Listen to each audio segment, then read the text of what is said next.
Welcome back, everybody. I am very, very excited. You hear me every week saying I'm excited about every new guest that comes on the show, but really I am. You're going to learn so much today. And we had two prep sessions, Pierre and myself. The second was a bit of a technical glitch, but I learned so much, and I realized very quickly that chatting to Pierre Gouws, he's got so much to share, so much wisdom, so much fantastic stuff that we're going to hear about mental health today, that I said to him, we have to have some more conversation about this. But Pierre Gouws, good morning. Welcome to the Mining Coach podcast. Thank you, Christo. It's very, very exciting to be here today with you, and a massive honor and a huge privilege to be part of the podcast. Yeah, and thanks for also allowing time in your busy diary. Pierre is a principal social consultant, and I must tell you, he's got a string of qualifications. But that's not what pulled me into him in inviting him on the show. I met him at a mine site, and it was clear to me that he's got a passion for mental health and well-being. But just a bit of an intro, and I'm going to ask him to do a bit of an intro as well. So he is a principal social consultant. So we're going to talk about some mental health issues today, but he's also working in the mining space on social well-being and how the social side of mining and the environmental side of mining links to what we do in our professional lives. He's also a guest lecturer at the University of Johannesburg.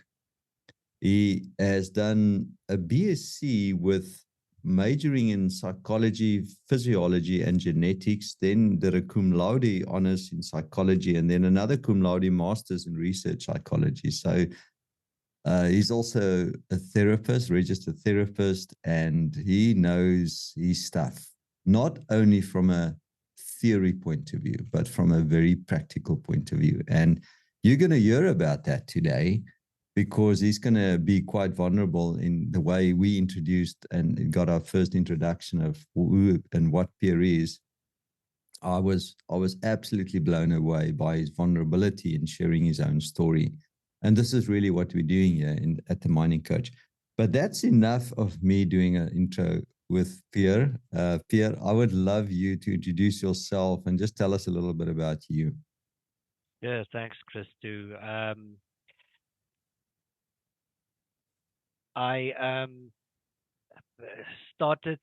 Yes, you kind of summarized the history around the academic qualifications and so on. So um, I started in from an early age being very interested in well-being and human functioning, and seeing how people perform at their best. And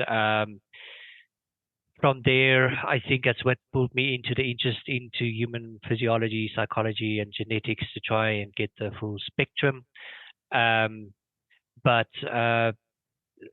majored in psychology, and I developed it as an interest as well in the environmental and social consulting field, which was really fantastic, and pulled me into the space where I could reach a greater audience of people to help and safeguard their interests. So that's why I'm working currently at IBIS Consulting as a principal consultant. I've been in the industry for nearly 20 years now. And as you mentioned, I've done quite a lot of work in the mining space.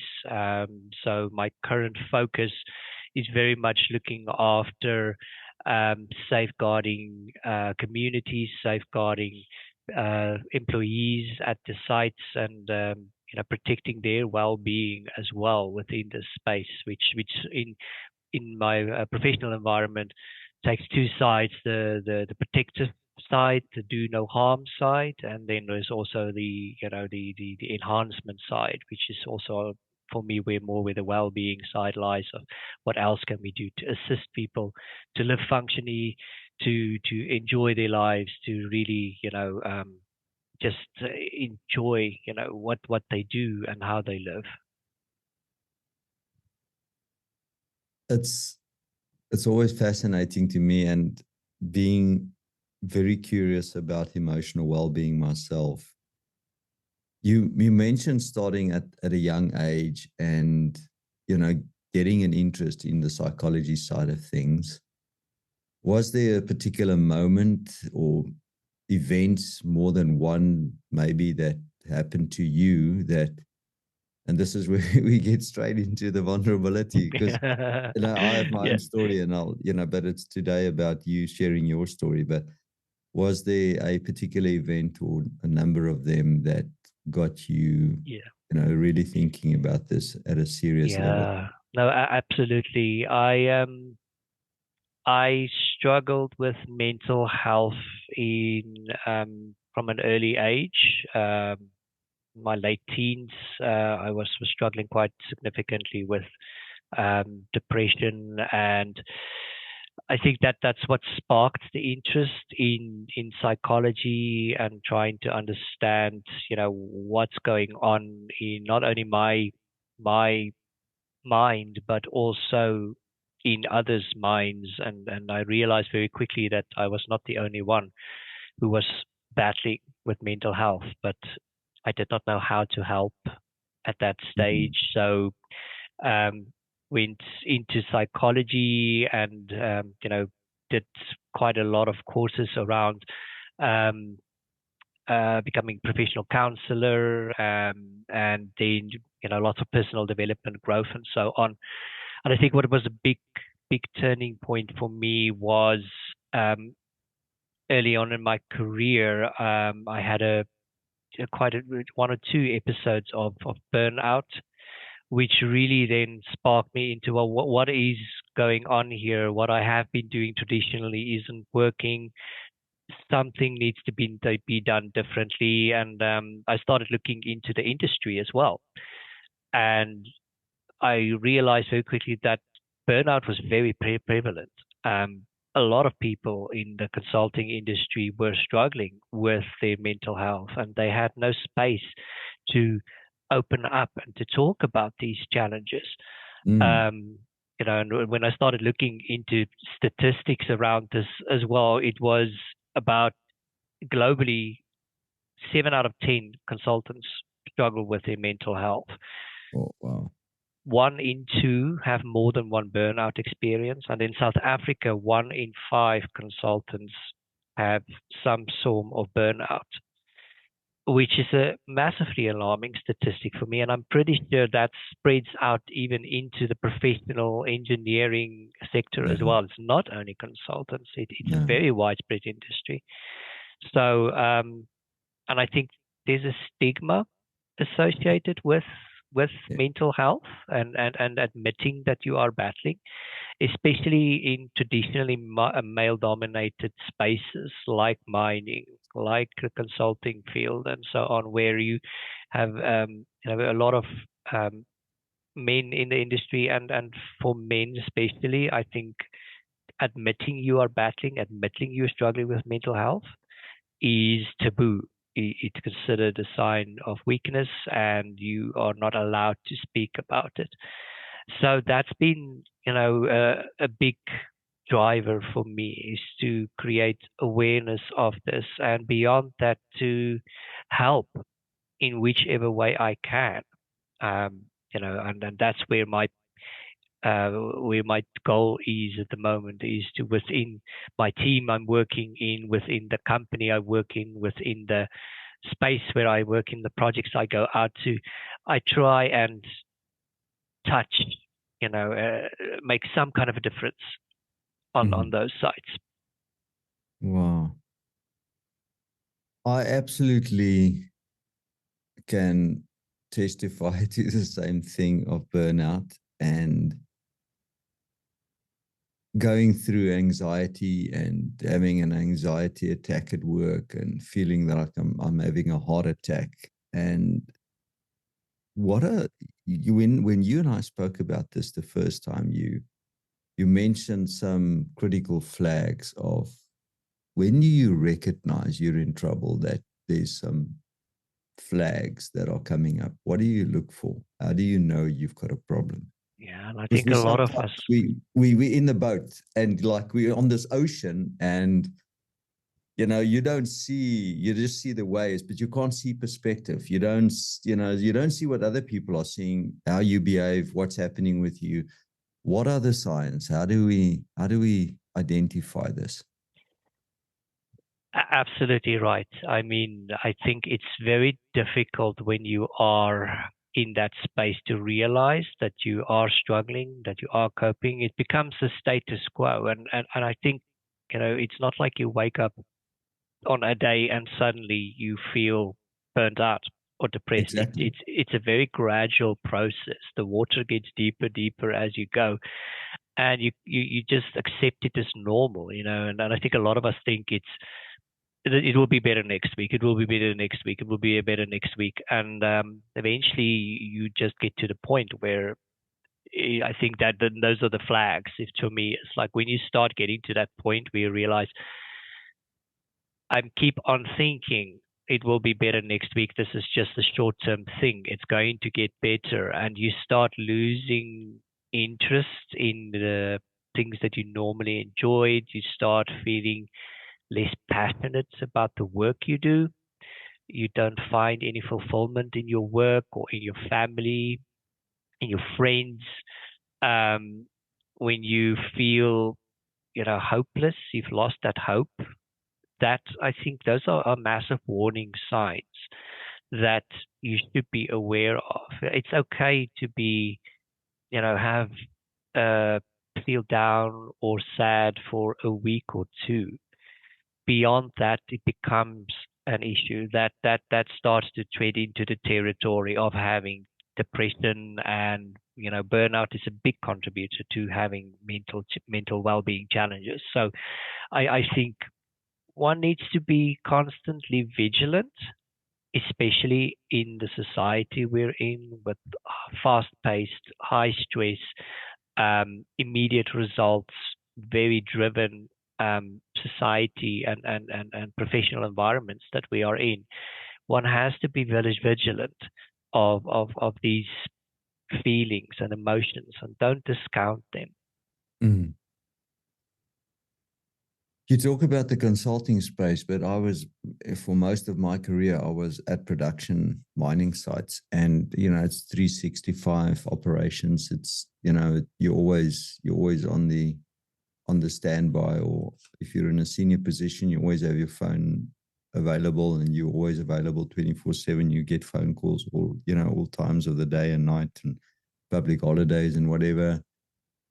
And so, absolutely agree with you. It's not just, maybe in the professional consulting space, but definitely a lot of our people listening to this are experiencing this on the production front, or they've got tough deadlines to make, or it's not even mining. I guess we're talking about the world here. And it's okay that you now, see the warning signs, but now what? What do I do? Okay, I've realized I've got a problem. What do I do? Yeah, no, and this is where it's the stigma is the big challenge. Is that the best thing you can do and what you should be doing is seeking help. And I know it sounds cliche and it sounds very straightforward, but just taking that first step is a massive, massive, massive positive step. I mean, admitting you've got a problem. It's so important to admit that, okay, maybe I'm not okay. Mm, Maybe I should just check in with somebody around what I'm experiencing, and that could be a professional therapist. It could be many companies offer employee well-being programs where they've got professional staff involved who you can speak to. But it could be as simple as reaching out to a friend or your family, your wife, whoever it might be, and just opening that conversation around, I'm experiencing this. I'm not sure if I'm okay. Can we just explore this, what I'm feeling? And for a lot of a lot of people that might be a very scary conversation at first, because I think a lot of us are so out of touch with our emotions that we can't even label them correctly. And there's often a in the um, men's personal development space, there's often a sign that men have got two emotions, anger and fear, and it's a much wider spectrum that comes into play here. And I think opening that conversation and even saying like, look, I'm angry or I'm sad, just one of those two already releases a lot of the emotion and just opens a safe space for you to start talking. And from I'm preaching from the choir, not to the choir. I mean, from my personal experience. I mean, when I had one of my burnout episodes, I was too scared to speak up.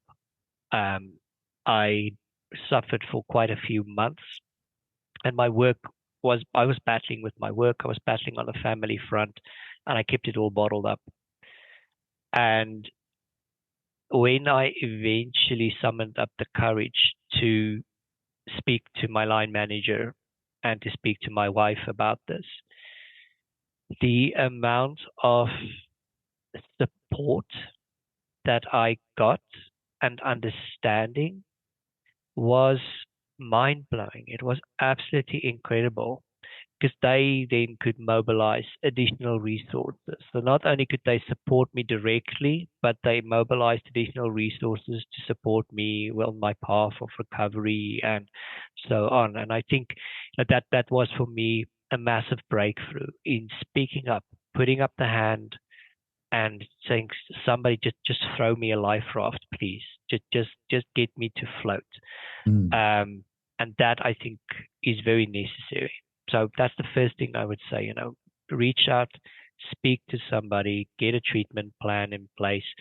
It could be that you do struggle with workload or whatever the responsibilities might be, and having that honest conversation, just think something could be done. 9 out of 10, something can be done to resolve the underlying contributing factors to you feeling burnt out or whatever the case might be. Wow. So what if I sit with a supervisor or line manager that just dusts it off and says, just get over yourself. This is a tough environment. If you don't like it, pack your bags and go. That's the reality, unfortunately. And that is the reality we face. And that's, again, that stigma and the hard environment that I think a lot of us work in and struggle with. I think it could so easily be discouraging to hear that kind of response from your supervisor. There are other resources, and I think that's what we need to keep in mind. Don't give up. If you know and you know something's wrong, then speak to your human resource department, or like I say, speak to a loved one, speak to your church, to your pastor or whoever. There are lots of potentially safe spaces out there that you just need to explore. So, I think it's very important that we need to realize, while we might feel isolated when you are in a space of feeling struggling with mental health, there are lots of safe spaces out there. We just need to take that initiative to put up your hand and keep on seeking out help. There are counseling hotlines that can be approached and so on. But I think in the professional environment, if your supervisor isn't supportive, reach out to your HR, or a colleague, a colleague who you trust, and just open that conversation. And like I say, you would be surprised with the amount of resources they can mobilize to support you. And I think that's something I see in our team, especially is, we really try to look out for each other. We flag and we say, okay, looks like this person is battling. Let's try and see if we can get some support in. Yeah, that's very insightful, Pierre. And thanks for that, because I I am painting quite a negative picture from this, but it is the exception that you won't get people responding in a positive way. It's not the rule. And if that negative event happens, or that negative person says, well, just get over yourself, take your bags and go, there are so many other things to explore. There's, we've got Google, we've got ChatGPT. There's so much of getting help in your town or in your region, and but as you say, I found the same thing. I mean, this is like really this weekend, and by the way, this was recorded on a Monday morning, but just this weekend, I was speaking to my wife about a fear that I had, and you talking about your emotions, and I had a real, well, it was something that was part of our weekend, and I was quite vulnerable, and I said to her, "I want to share something with you. Can I share something with you?" And when we use those words in our relationship, we know this is going to be a heart to heart conversation. And if you're not ready for it, you say, can we just take a break and maybe do it a little bit later? So, but she said, yes, absolutely. Tell me what's happening. And I said to her, I've got this fear, and I don't know where it comes from.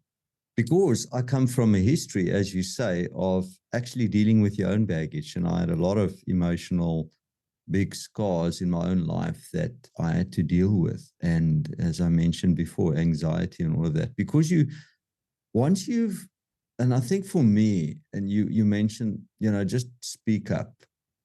That very first time speaking up, the response I got was so overwhelming.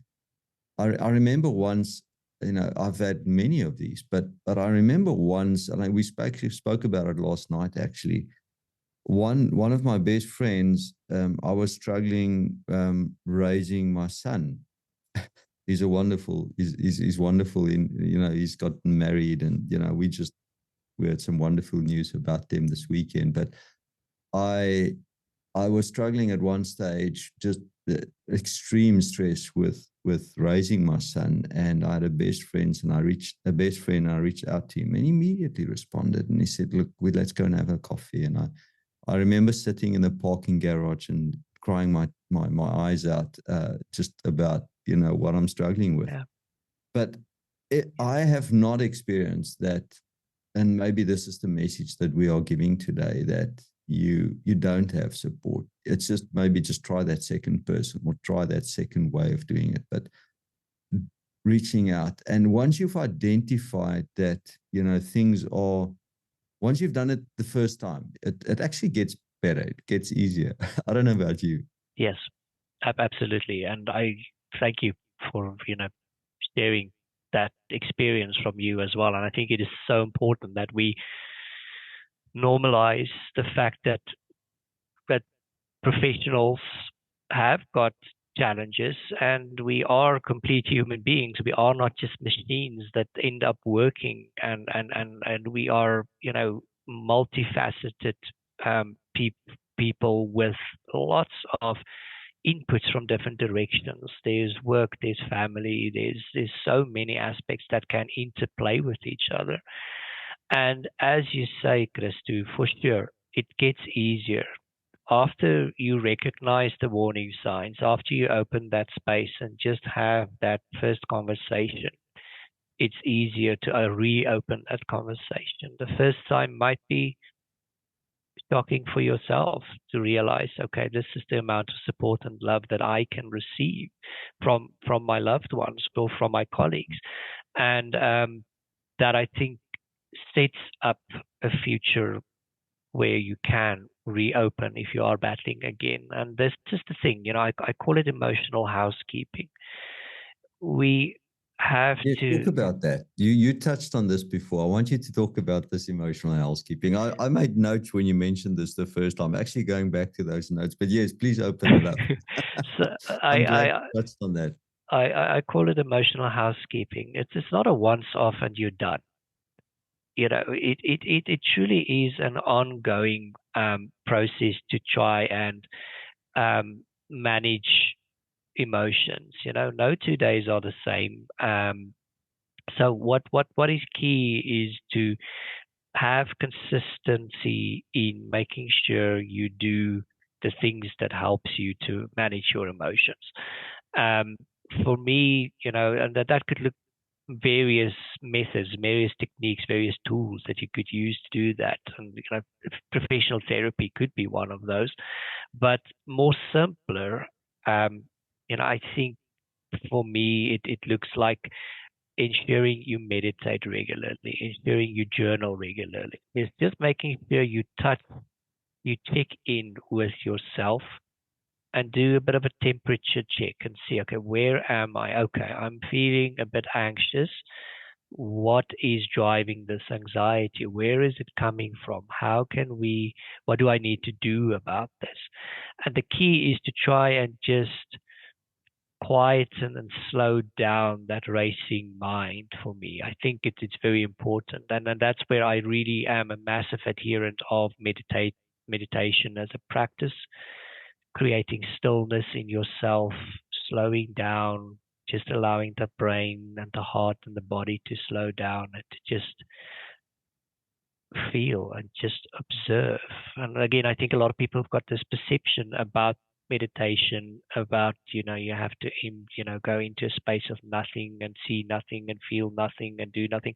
That's not what it is at all. It literally is just a focused breathing practice to try and slow down, slow your breath, and just observe. What do you feel? What comes up? And I find that once you do that regularly, you allow those emotions to surface and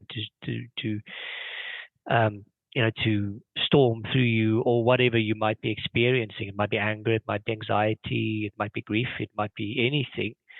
But it's so important that we observe those emotions, acknowledge them, and say, oh, okay, this is what I am experiencing. And just by the fact that you're experiencing and are giving that emotion a space to exist, it will resolve. In most cases, it will start to transform, it will start to resolve. And I think if you take that edge off the emotion, calmer space, I think, that's when the solutions really start to come. That's when you really start to feel, um, the creativity starts to spark and you can start to find solutions. I mean, I find for myself that it's often, when I'm doing my morning meditations, I find that, okay, just that a sudden spark of, oh, that's the solution for this issue that I've been worrying it for about a while, and I really think it's important that the creativity thrives in space. That is That. the key. You can't be creative and problem solve and find solutions if you're in a highly stressed, highly charged space. Creativity needs space to thrive. So slowing down, creating that space for yourself, and like I say, it could be various practices. It could be meditation, it could be journaling, it could be talk therapy, whatever works for you, but you need that space to be able to find those solutions. I hope everybody's like, okay, rewinding 30 seconds, 1 minute, go back to that. Creativity thrives in space. I've just written this down for the second time listening to you. It's powerful, powerful. I can only testify the same thing. You talk about these nuggets of wisdom about, this housekeeping. Is it daily, weekly, monthly, quarterly? Are there things that you like? How do you go about setting that up for yourself? Is it different for different people? How does it work? So yes, I mean it is different for different people, but what I recommend most of the people that I work with or advise who come to me with the challenges, I recommend there are daily practices, daily housekeeping that needs to be done, then weekly, and then monthly or quarterly, less frequently, basically. And they all have got different things that needs to be done. The key about the daily housekeeping is it must be quick, it must be effective. Okay. It can't be something that takes you 2 hours on a daily basis. In our lives, that's just never going to happen. Okay. So I like. your daily housekeeping really has to be something very, very quick and efficient. And you would be shocked at how effective a 10-minute meditation is. So There's it's not a as if you run into a meditation. Just give yourself 10 minutes just to breathe and reflect and just give exactly, a quiet space. exactly It's on not a you rush to get 10 minutes done quickly. It's just rush to get your 10 minutes quiet time. Okay, exactly. I get that. All right. I've never thought about this in this way. It must be quick and effective so that you can do it daily. Yes, exactly. And if that's like I say, that could be 10 minutes of journaling, and you need to find a space where that is best for you. It could be mornings, you might be an early bird, or it could be in the evenings before you go to bed. Mm. Both are very effective in different ways. So make sure you do your 10 minutes of housekeeping in the morning, journal, write, or meditate, or whatever the case may be. I always laugh. There's a Chinese proverb that says, one must always sit in meditation daily for 20 minutes. Unless you're too busy, then you must sit for 2 hours. Okay. I And like that. Yeah. I love it because it speaks to the absurdity of perception.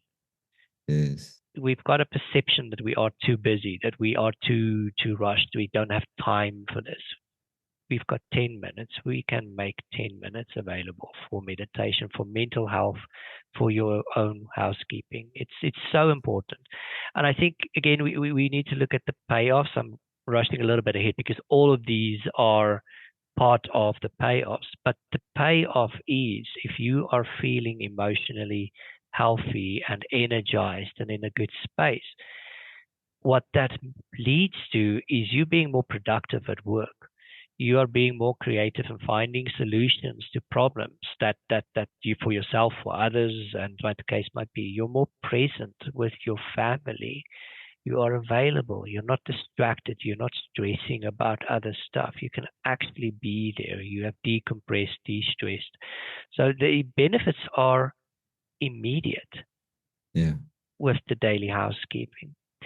Okay. Wow. So that's the daily. Yeah. On a weekly basis, I would say, that's typically a slightly longer piece, which if you can carve out an hour or two for yourself on a weekly basis, that's where I think it becomes more involved in doing um, slightly more intensive housekeeping work, and it's very important that for that you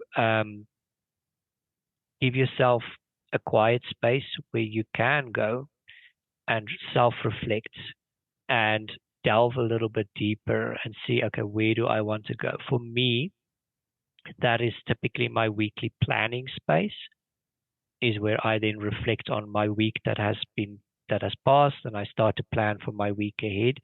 And that's not just from a logistics perspective, that includes an emotional well-keeping perspective. So, okay, this past week I've had a lot of anxiety that I've had to deal with. What is sitting under this? What is driving this anxiety?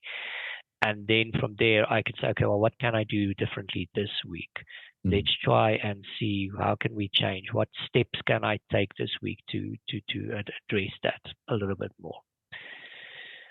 Then the longest one, and I think one of the most underappreciated ones, is the monthly or quarterly or whatever frequency works for you, the housekeeping. And this for me is typically where you take quite a few hours, half a day or full day if you can, once a month or every quarter, to do something that you really enjoy, something that energizes you, something that really spreads, fills you with a sense of aliveness, a sense of presence, a sense of appreciation. And this is for me, again, I love walking in nature. For me, that's a lot of, very uh, grounding. It brings me Yeah. into myself. So I try and do that, if not once a month, at least once every second month, get out into nature, spend half a day um, walking, looking at the trees, looking at the birds, and just listening and seeing what I can. And for me, that is what I call a practice of presence, being present in the moment and trying to see what have I not seen before, what have I not heard before, and really connecting with the nature in that way. I love the monk who sold his Ferrari book that I read about picking up the diamonds. One of the practices he talks about is the fact that there are diamonds every day along the way. You must just take a bit of time and recognizing them. And very similar practice when you're out in nature once a month, or often you can get in there and just observe a bird feeding in a tree, or a squirrel enjoying themselves in nature, and it is really, really grounding. Yes. Wow. Yeah, please. The monthly practice, it looks like I say, it's different for each person. You need to find that thing that really gives you joy. That's the purpose of this thing, is something that really energizes you, where you come back from that and you feel, wow, now I'm ready for another month ahead. I can do, this. But none of that will work unless you do the weekly and the daily housekeeping, because the only thing that happens then is you just sit in with preoccupied mind and preoccupied thoughts. It could be, a monthly social with your friends, and having that. So it looks different for different people. Okay. Wow, that makes a lot of sense. So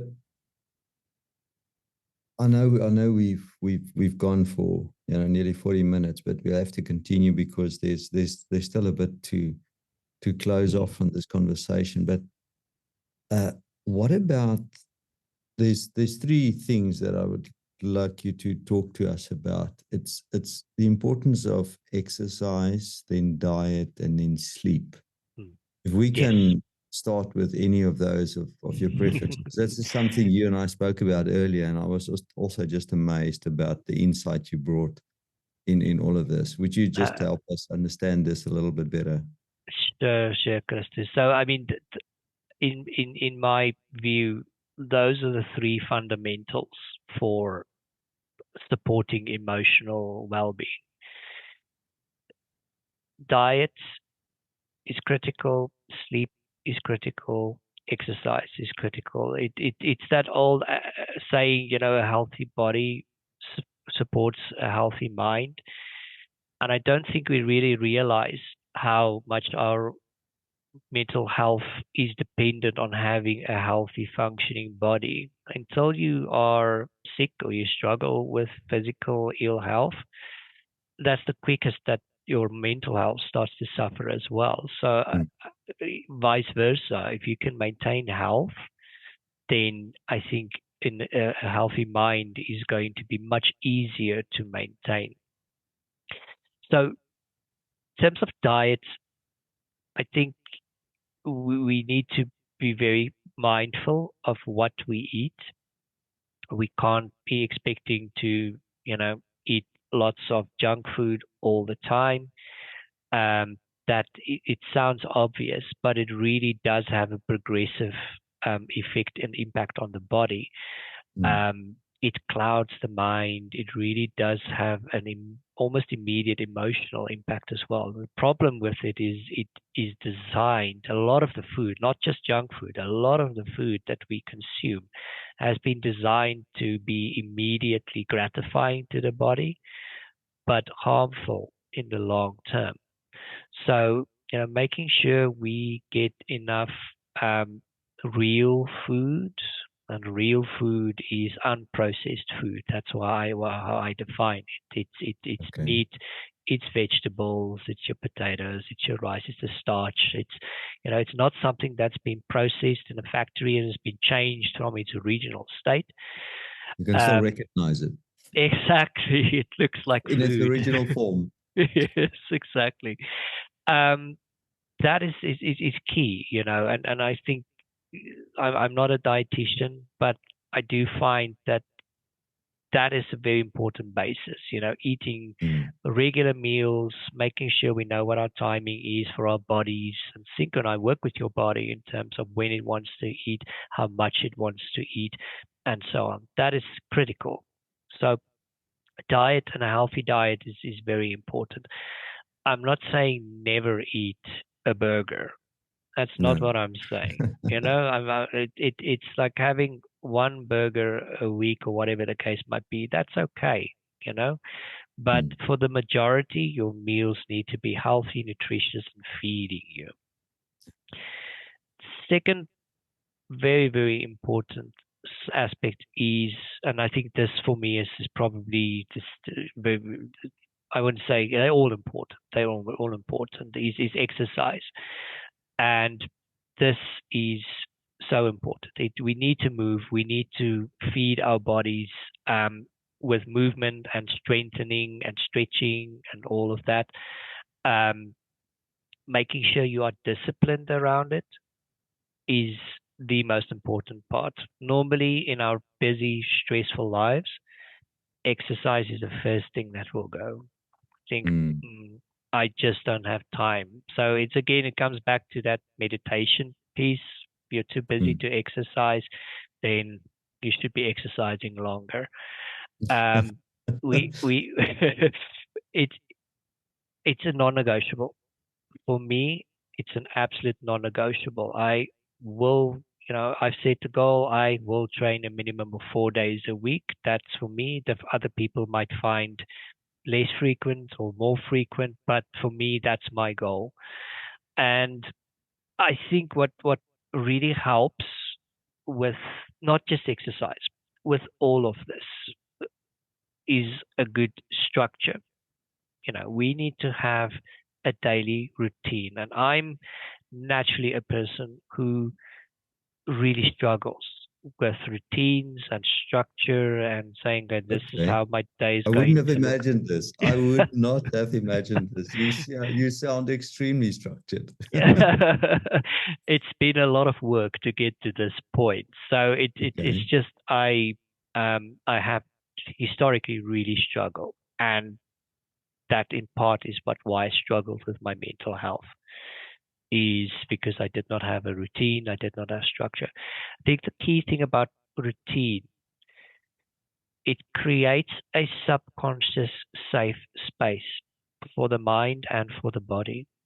The body and the mind both start to learn very quickly. If I'm in this routine, then I will feel safe because I know what to expect. Now, I'm Okay. not saying by the hour.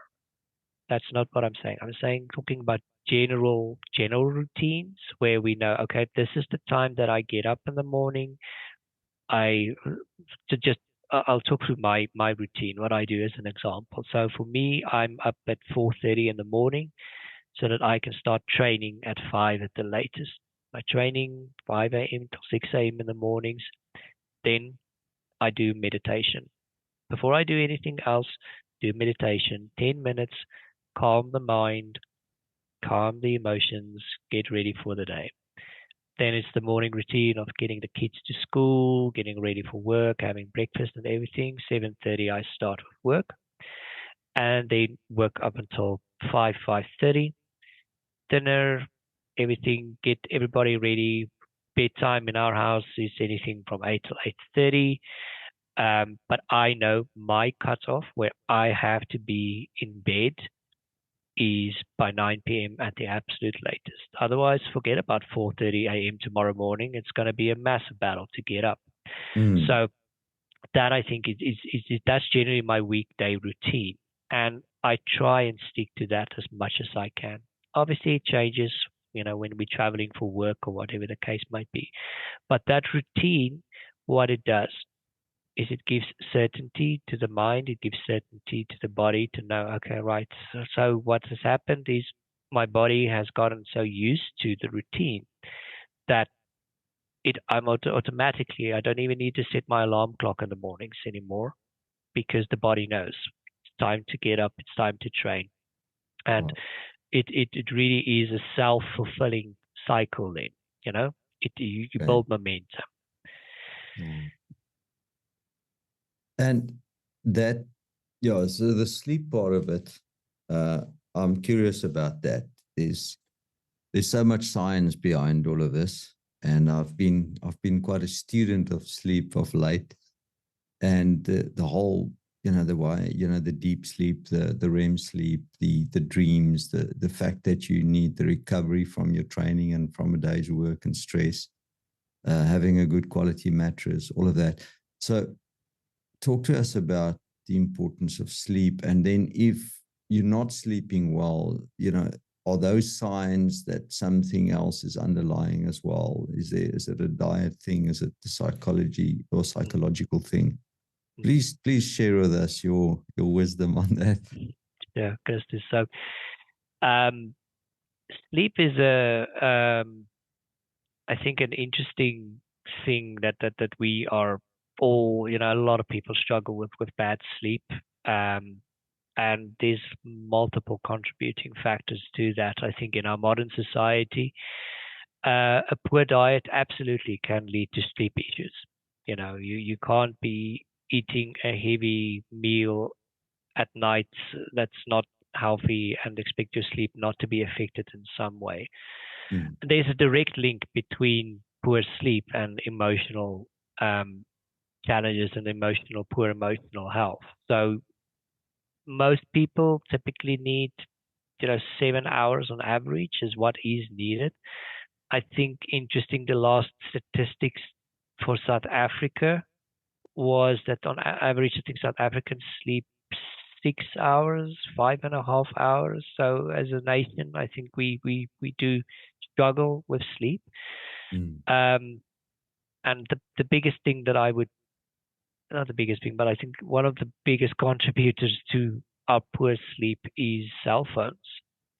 mm, It's it's so easy at night to lie in bed and just scroll social media and look at videos or watch TV on the phone or in TV in the room or whatever the case might be.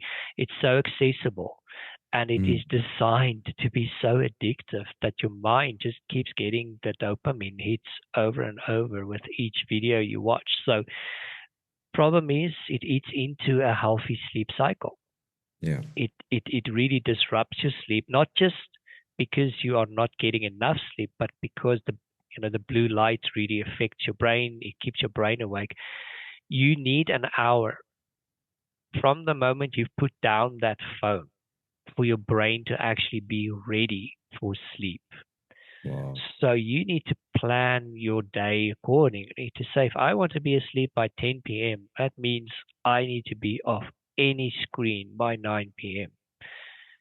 It sounds like a lot, but the brain needs that time to really digest and to start winding down. The brain is going, what the cell phone does or any screen does is it puts the mind in a fully awake state.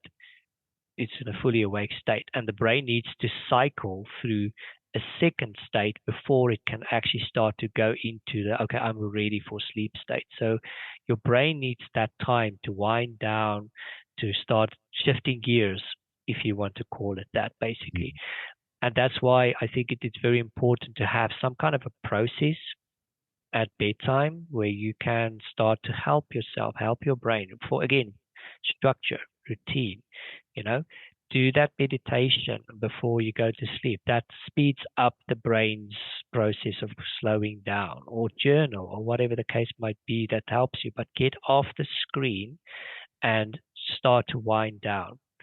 So I think that's very, very important. I one of my coaches that I worked with, he had a very interesting tidbit of insight to say, the way you go to sleep at night is the way you're going to wake up tomorrow morning. oh, It's if you go to sleep wired and anxious, that's what you're going to wake up to. If you go to sleep at peace and full of appreciation and gratitude, that is what you're going to wake up with. And at first I thought, really? And when I started doing my own bedtime process to first off calm down the anxiety, calm down the wiring around the head, the mind, um, and move into a space of appreciation, gratitude, and I think that's a very powerful tool is a gratitude journal. Every night I try and write down three things that I was grateful for the day, what I appreciated of the day. That just sets the mind in a much more positive space. And I find the morning after, I really get up much easier. I'm feeling much more energized, much more optimistic. It's really, really a powerful practice. So, yes, the way you go to sleep is the way you're going to wake up. Wow. There are so many nuggets here. And I've actually, I think all of us listening to this can testify and subscribe to all of this, that we've experienced all of this. We watched a documentary on Saturday night on Netflix, and a very disturbing true life story, but very disturbing and real. But yeah, I'm not even going to say what it was, but I knew watching it that this is going to disturb my sleep, because I've been studying these concepts that you have just mentioned about the importance of winding down and all the blue light and the phones and all of that. So I'm actually in quite a very good routine at night to actually get decent sleep. But Saturday night, I knew this is a mistake, and it was, because I just didn't have a good night's sleep. I was waking up constantly at night thinking about this movie. It was a real life story. It was, you cannot imagine what these people have gone through. And yeah, I didn't have a good night's sleep. And last night again, it was getting into the routine. I like reading at 9, same thing as you, like 9, get to bed and then reading, and it was so much better sleep. Waking up this morning much better. But that's so true. So we're going to finish off now. We've this time has flown. I realized that first 2 sessions we had, it was like it was amazing. And Pierre, so we're going to come back. We're going to take a quick break. So everybody watching, you'll probably see us in the same clothes next week, because we're going to do a second part now on coaching and mentorship. And we need to grab a cup of coffee now and take a break. But also we're going to break, and I'm just going to recap today's learnings for me. And then we'll come back next week, and we're going to talk about mentorship and coaching and how that all links to emotional well-being, and also, all the other aspects that Pierre is passionate about. So don't go away. We're going to recap, and then we'll join you next week again. Thank you so much, Pierre, for this week. It's been an absolute pleasure listening to you. When we had our first conversation, I thought this is going to be wow. And today was, again, just another wow. Any final words from your end before we're going to wrap up? No, Christo, just to say thank you for the opportunity. I know we are coming back in a few minutes, but for the listeners, it will be another week. So just appreciate the time from you and from the listeners to listen about this topic that I'm very passionate about, and I think it's very important, to spread the word and to break down the stigma. Let's prioritize mental health. Yeah, thanks, Pierre. We'll see you in a bit. Thanks, Christo. Right. Okay, don't go away, everybody. We're going to recap just now. Thanks. All right, well, everybody, that was amazing. I'm going to recap the learnings for today. Is that about 7 out of 10 of us are suffering from burnout. Recognize the flags of your burnout and seek help. Speak up. Then we've learned about emotional housekeeping, daily, weekly, monthly, or quarterly routines. I love the saying, creativity thrives in space. Wow. And then the 3 pillars of emotional well-being is exercise, healthy eating, and sleeping. Then finally, journal about what you are thankful for, a gratitude journaling. That's the learnings for me today. Thank you very much for listening and watching this week. We'll be back next week with Pierre again, and enjoy your mining. Cheers.